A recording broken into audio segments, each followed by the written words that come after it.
This is an extra set of notes about misconceptions and the current state of evolution in the United States. What are some common misconceptions people believe about evolution, and what is the status of evolution in the United States? So here we go. So currently, I think this data is as of, yes, 2018, a couple of years old, conducted by Pew Research Center. The percent of people in the United States that believe in life having existed the way it exists now since, I guess, the beginning of Earth's formation, um, whether it has evolved but guided by some intelligence, or whether it has evolved due to a natural process. And overall, about a third of US adults understand that evolution has evolved and that evolution is a natural process. About half of adults are on board with evolution, but think that it is guided, that is a guided process. And about 1 in 5 adults aren't on board with this idea at all. So this is actually heavily impacted by religious belief. You can kind of look over this chart on your own, but basically the more religious people are, the less likely they are to understand natural selection or evolution. Um, and this is a pretty reliable trend, not just in the United States, but really in any country. So what about scientists? So scientists are unanimous, right? Scientists understand that life has evolved in a natural process, and that includes everything from bacteria to humans. In the overall US population, if you include all US adults, again, here's that roughly 1 in 5 that are not on board with this idea. So we're doing well in communicating this idea. The majority of people understand that life has evolved, but there is a disconnect between science and the overall public, and our understanding of evolution. What scientists understand and what the public accepts overlaps, but not in every case. So again, this is kind of a bonus set of notes. It's always interesting, I think, to look at some of this stuff, and see, how successful we're doing at communicating what science has uncovered and revealed about the nature of living things. So just to recap, in the US, there is a slight disconnect between modern scientific understanding and public belief for some people. Virtually all scientists agree that humans have evolved over time via a natural process.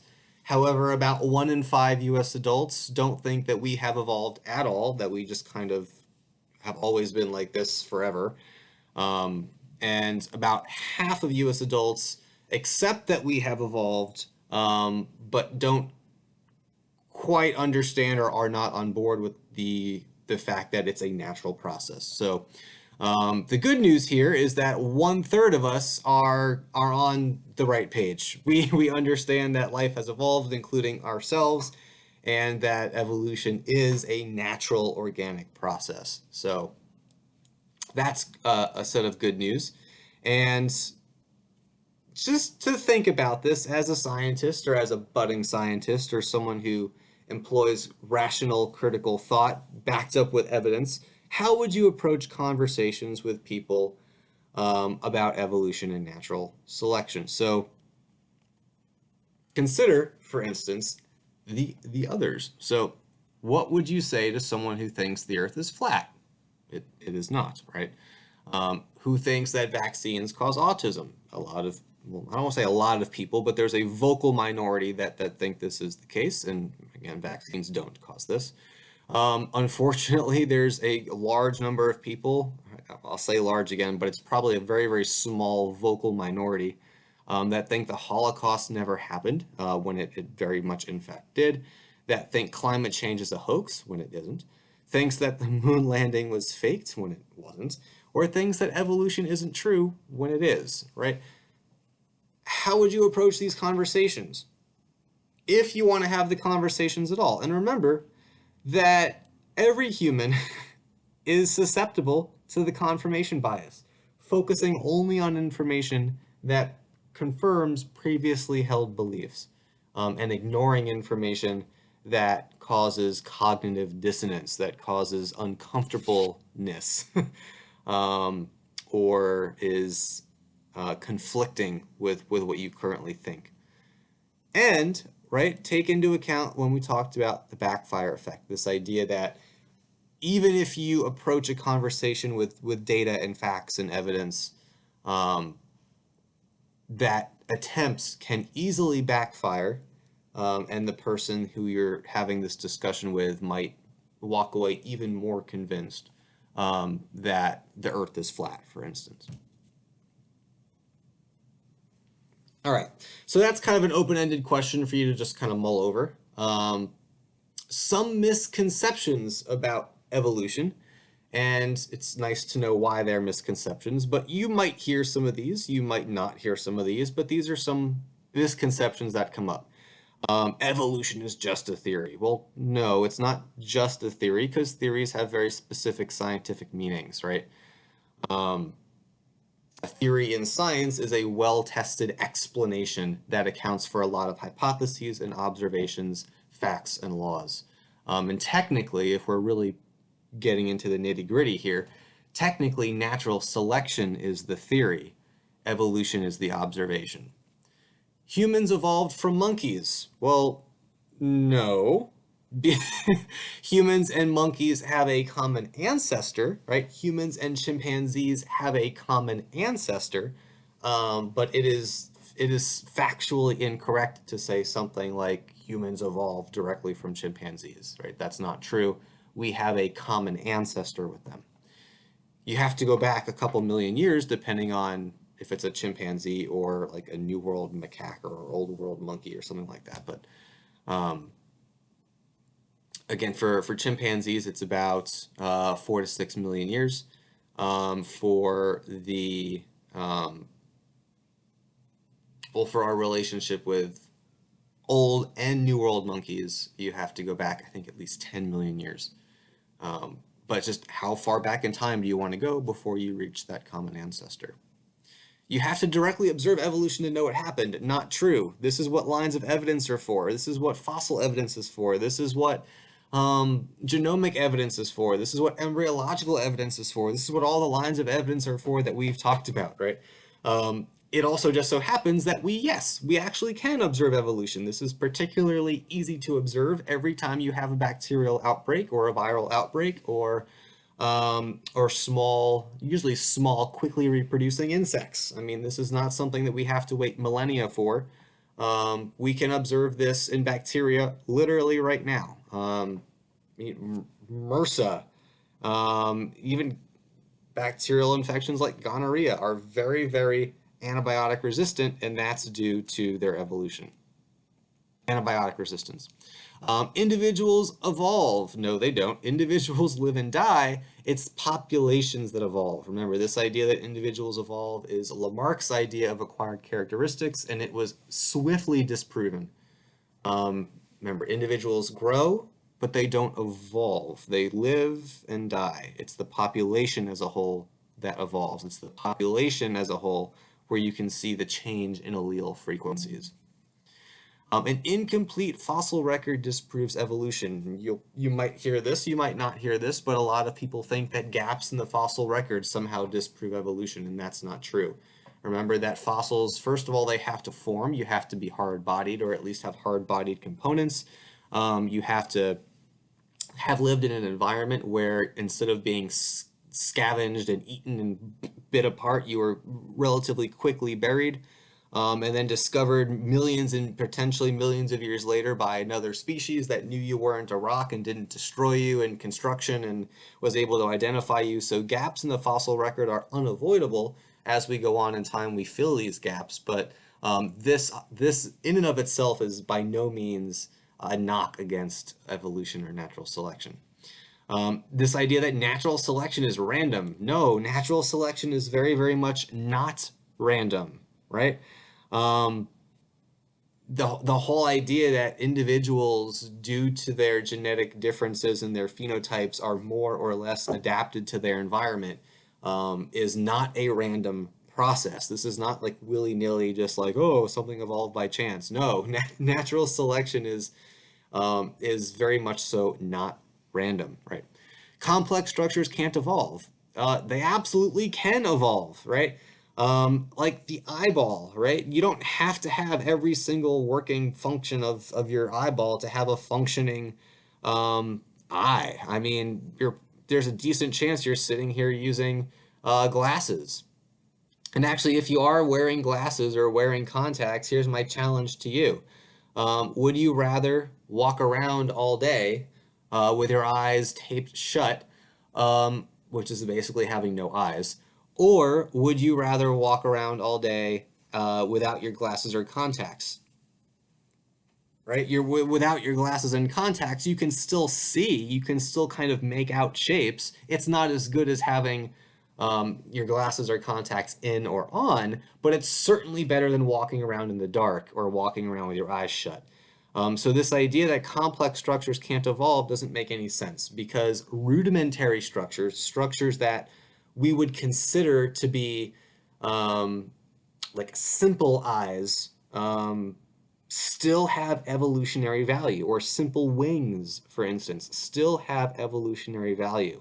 And actually, there's a wide variety of eyes. You have octopus and fish eyes that are much, much better at seeing underwater than ours. You have bird eyes that are much more acute and can discern fine details and can see much better than we can in the dark. Your cat or your dog can see better than you in the dark. So there are, remember, the best eyeball or the best complicated structure is a relative kind of term. Um, Human eyes aren't even particularly that good. They're wired backwards. You have myopia and nearsightedness and farsightedness, and you can't see underwater well. You not really see well in the dark.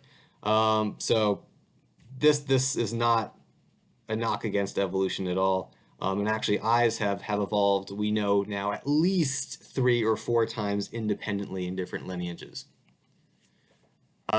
Misconception number 8, literal hybrids must exist. I hear this once in a while. If evolution were true, I would expect to see fish walking around in high heels. No, right? Literal hybrids are interesting, like fairy tales or a centaur or something like that is an interesting like creation of the human mind. But evolutionarily, it's not something that you would see. Um, the one of the closest things, for example, to a walking fish is actually what's the give me 1 second. I know I'm going to take some time into this video. Let me look up the species actually that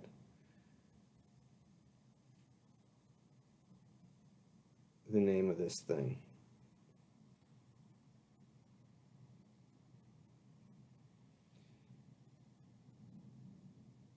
Here it is. All right.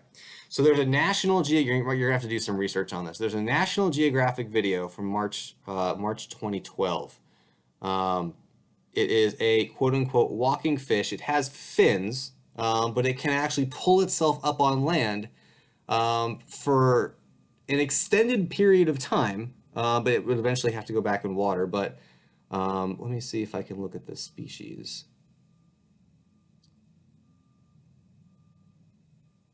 Here it is. The epaulette shark, Epaulettee shark. It's considered to be a walking fish.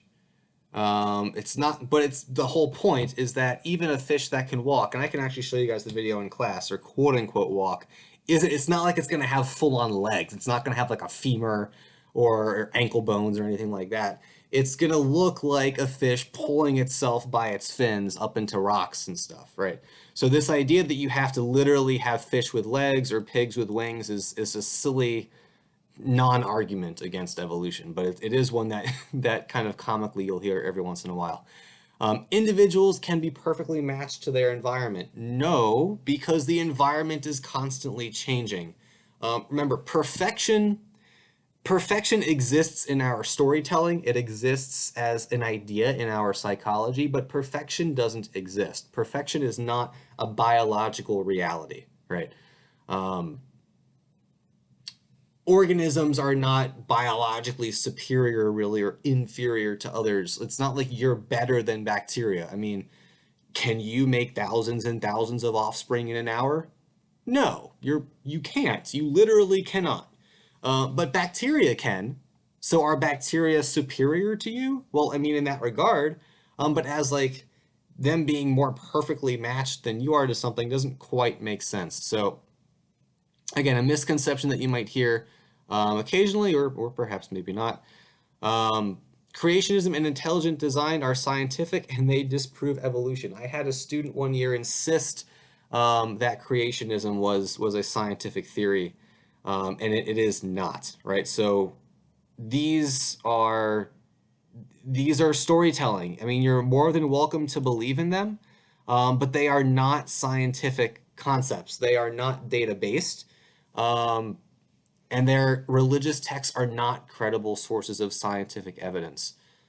They are evidence for really interesting human creativity, but are not scientific. You're better off looking up a BuzzFeed article. They are not scientific sources. So if evolution is true, life is meaningless. I hear this sometimes. Um, you do not have to have necessarily a divine purpose to have a meaningful life. Evolution just explains how life diversified and why you're here as an organism. Life is not meaningless simply because you have evolved or are part of the story of life on this planet. There are people that love you. There are people that care about you. You have obligations and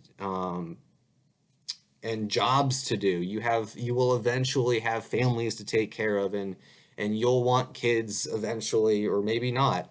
But life is not this kind of meaningless, hopeless endeavor, um, simply because, oh, I've evolved, or life has evolved. Don't let people tell you that your life is meaningless simply because evolution is true. That's one of the silliest misconceptions I've ever heard of. So I won't go on my rant there, but think about these. These are some of my favorite quotes. The good thing about science is that it's true whether or not you believe in it. Neil deGrasse Tyson, the astrophysicist. What can be asserted without evidence can be dismissed without evidence. I like this one a lot. This is Christopher Hitchens. We should always be open. This is actually one of my favorites. We should always be open-minded, but the only good reason to believe that something exists if there is real evidence that it does. That's biologist Richard Dawkins from Oxford. I would rather have questions that can't be answered than answers that can't be questioned. Physicist Richard Feynman. Blind belief in authority is the greatest enemy of truth. Albert Einstein. Truth does not ask to be believed, it asks to be tested. Former evangelical Dan Barker. It is not the strongest of species that survives, nor the most intelligent.